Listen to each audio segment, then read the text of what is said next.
Hi, welcome back to Ducat Recaps. Massimo and Laura decided to legalize their relationship by becoming husband and wife. When the man saw his beloved in a wedding dress and found out she wasn't wearing underwear, he couldn't resist and made love to her. Their intimate moment was interrupted by the best friend of the bride, who caught them on the dining table. Olga demanded that Massimo stop because it's forbidden for him to see the bride in a wedding dress before the wedding, let alone engage in intimacy with her. Left alone, Olga and Laura talked. The bride confessed that she was afraid to tell her love about the tragedy that happened to her in the tunnel.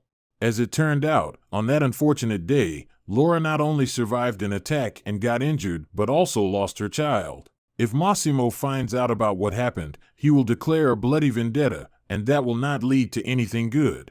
A few days later, Massimo and Laura got married. For their first night as husband and wife, the bride prepared a special surprise. She tied her husband with stockings to a chair and undressed, playing with a toy in front of Massimo's eyes. Unable to resist temptation, the aroused man pounced on the girl and made love to her like a beast. The bride's best friend and Massimo's business partner, who were witnesses at the wedding, decided not to break the wedding traditions and also engaged in carnal pleasures. The beginning of the honeymoon seems perfect because the spouses enjoy carefree life and rest. Using her beauty, Laura doesn't allow Massimo to play golf peacefully and suggests he hit the ball into her hole. Upon returning home, the newlyweds find witnesses who have decided to have an erotic lunch on their table. Massimo reminds his protege that they have a lot of work to do and he should behave himself. While the men are busy working, the girls go to a restaurant for dinner to discuss their personal lives. Laura is unhappy because her husband doesn't pay her enough attention.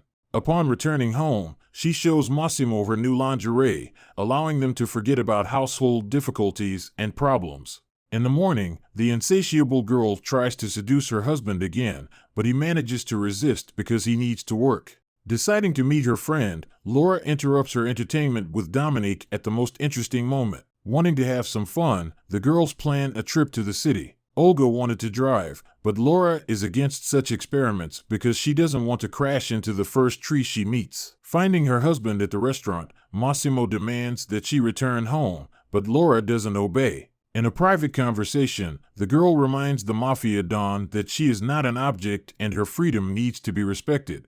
Despite being kidnapped, she sincerely fell in love with Massimo and allowed him to be with her. Now she is bored because Laura wants to realize herself by doing something useful in her free time.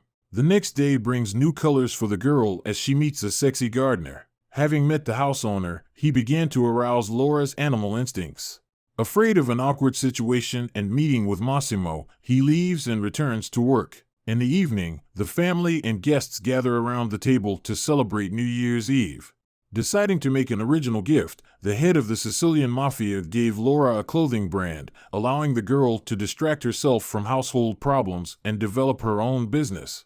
Dominique also prepared a surprise for her beloved and proposed to Olga. At the end of the party, Massimo waited for an original gift. Since the man has everything, Laura decided to prepare a surprise that could surprise her husband. To watch more videos like this, click on the videos on your screen and don't forget to leave the comments down below. Goodbye.